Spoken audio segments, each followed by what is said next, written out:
ഈ കാണുന്ന മലകളാൽ ചുറ്റപ്പെട്ട് കിടക്കുന്ന ഒരു പ്രദേശമാണ്. ഈ താഴെ കാണുന്ന ഏരിയനെയാണ് നമ്മൾ നെല്ലിയാമ്പതി എന്ന് പറയുന്നത്.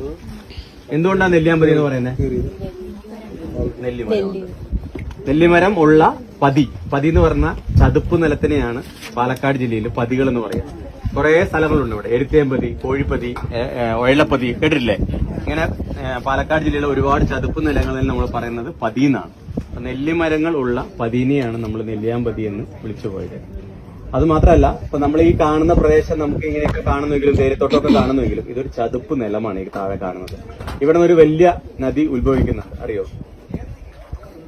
വലിയ നദി എന്ന് പറയാൻ പറ്റില്ല, നദി.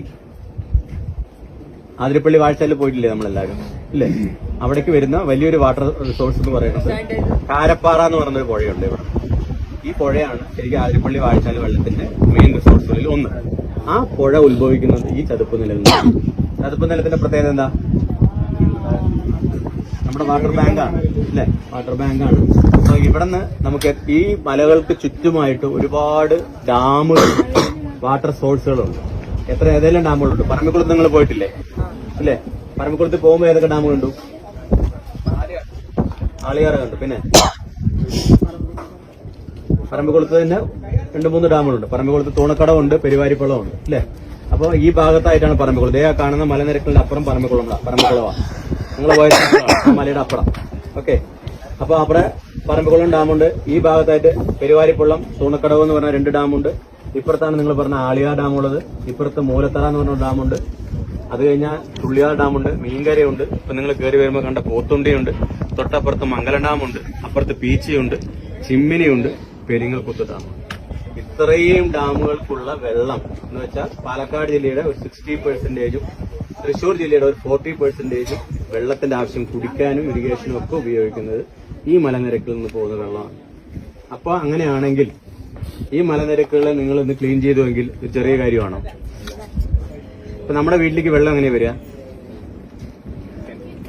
കിണറിന്ന് എടുക്കുന്നവരുണ്ടാവും, പൈപ്പിൽ നിന്ന് എടുക്കുന്നവരാണെങ്കിൽ നമ്മുടെ പുഴകളിൽ നിന്നോ, അല്ലെ, അവിടെ നിന്നൊക്കെ പമ്പ് ചെയ്ത് വരുന്നതായിരിക്കും. ഈ പുഴകളിൽ വരുന്ന വെള്ളം ഏതെങ്കിലും ഡാമിൽ നിന്നായിരിക്കാം. അപ്പൊ ഈ ഡാം എന്ന് പറയുന്നത് നമ്മൾ ഈ കണ്ട മലനിരക്കുകളുടെ ഏതെങ്കിലും ഒരു ഡാമായിരിക്കും. അപ്പോ ആ വാട്ടർ സോഴ്സിന്, അതായത് വാട്ടർ ഉത്ഭവിക്കുന്ന ഭാഗത്തിനെയാണ് നമ്മൾ ക്ലീൻ ചെയ്തിട്ടുള്ളത്. മാതൃകാപരമായ ഒരു പ്രവൃത്തിയാണ് നിങ്ങൾ ചെയ്തിട്ടുള്ളത്, അല്ലേ? നമ്മുടെ വീട്ടിലേക്ക് വരുന്ന വെള്ളത്തിനെ തന്നെയാണ് നമ്മളിന്ന് ക്ലീൻ ചെയ്തിട്ടുള്ളത്. അപ്പം നെല്ലിയാമ്പതിനെ കുറിച്ച് നിങ്ങൾ ഇനി എല്ലാവരും ചോദിക്കുമ്പോൾ ഒന്നുകൂടി പറയാം, അതൊരു ചതുപ്പ് നിലമാണെന്ന് കൂടി പറയാം. നമ്മള് പ്ലാന്റേഷനാണ്, അതുപോലെ ഹിൽ സ്റ്റേഷനാണ്, പാവങ്ങളുടെ ഊട്ടിയാണെന്നൊക്കെ പറയുന്നതിനൊപ്പം അതൊരു ചതുപ്പ് നിലം കൂടിയാണ്. നമ്മളിന്ന് പാലക്കാട് ജില്ലയുടെ ഇത്രയും ജനങ്ങൾ വെള്ളം കുടിക്കുന്നതും ഇറിഗേഷനും ഒക്കെ ഉപയോഗിക്കുന്നത് ഈ മലനിരക്കുള്ള വെള്ളമാണെന്നുള്ളത് എന്നും ഓർത്തിരിക്കുക. ഓക്കെ.